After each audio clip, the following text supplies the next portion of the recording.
Hi friends, welcome to மகிழ் family. இன்றைக்கி நம்ம சேனலில் ஒரு சூப்பராக அண்ட் டேஸ்டியான ஒரு மெதுவடை எப்படி செய்யலான்னு பார்த்துடலாம். அதுக்கு ஒரு பாத்திரத்தில் ஒரு கப் போல் கருப்பு உளுந்து எடுத்திருக்கேன். இதை நல்லா ஒரு 2லேருந்து 3 டைம் தண்ணி ஊற்றி நல்லா வாஷ் பண்ணிக்கலாம். வாஷ் பண்ணதுக்கப்புறமா இதை நல்லா தண்ணி ஊற்றி ஒரு 3 மணி நேரம் போல் நல்லா ஊற வச்சு எடுத்துக்கோங்க. இப்போ இதை மூடி வச்சு 3 மணி நேரத்துக்கு அப்புறம் பார்க்கலாம். 3 மணி நேரத்துக்கு அப்புறமா கருப்பு உளுந்தை ஃபுல்லாக தோலெல்லாம் நீக்கிட்டு சுத்தம் பண்ணி எடுத்து வச்சுருக்கேன். இதை ஒரு கிரைண்டரில் கொஞ்சம் கொஞ்சமாக சேர்த்துக்கோங்க. சேர்த்து இதை நல்லா அரைச்சிக்கலாம். அளவளவாக சேர்த்து அரைச்சிக்கோங்க. அதுக்கு கொஞ்சம் கொஞ்சமாக தண்ணி ஊற்றி நல்லா அரைச்சி எடுத்துக்கலாம். தண்ணி ரொம்ப தெளித்து ஆட்டுங்க, ரொம்ப எடுத்து ஆட்டிட வேணாம். இப்போது மாவு ஆட்டிகிட்ருக்கு.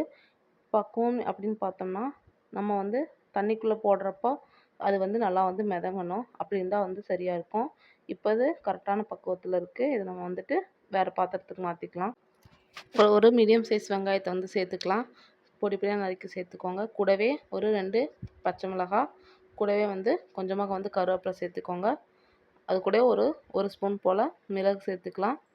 ஒரு 3/4 ஸ்பூன் போல் உப்பு சேர்த்துக்கோங்க. இதெல்லாம் நல்லா கையை வச்சு நல்லா அடித்த மாதிரி கலந்து எடுத்துக்கோங்க. நல்லா அதை கலக்கும்போது அதில் பபுள்ஸ்லாம் ஃபார்ம் ஆகிற மாதிரி இருக்கும். அப்போ நல்லா மெதுவடை ரொம்பவே சூப்பராக இருக்கும். இப்போ ரெடியாக இருக்குது. அடுத்து ஒரு பாத்திரத்தில் ஆயில் சேர்த்துக்கோங்க. ஆயிலை சேர்த்துட்டு நல்லா சூடு பண்ணிக்கோங்க. அதை மிதமான சூட்டில் இருக்கிற மாதிரி பார்த்துக்கோங்க. அடுப்பும் மிதமான சூட்லேயே வச்சுக்கோங்க. இப்போ நம்ம மாவு பிணைஞ்சதை அதை கொஞ்சம் கொஞ்சமாக எடுத்து வடை ஷேப்புக்கு தட்டி எண்ணெயில் போட்டு பொரிச்சுக்கலாம். அடுப்பை மீடியம் ஃப்ளேமில் வச்சு வேக வச்சு எடுத்துக்கலாம். இப்போ ஒரு பக்கம் வெந்ததுக்கப்புறமா அதை ஒரு கம்பி வச்சு இன்னொரு பக்கத்துக்கு திருப்பி விட்டுக்கோங்க. 2 பக்கமே நல்லா வெந்ததுக்கப்புறமா அதை நம்ம எடுத்துடலாம். இப்போது ரெடி ஆயிடுச்சு.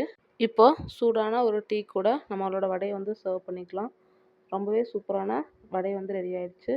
நீங்களும் இதை வீட்டில் ட்ரை பண்ணி பாருங்கள். உங்களுக்கு இந்த வீடியோ பிடிச்சிருந்துச்சுன்னா மகிழ் ஃபேமிலி சேனல் சப்ஸ்கிரைப் பண்ணிக்கோங்க. தேங்க்ஸ் ஃபார் வாட்சிங்.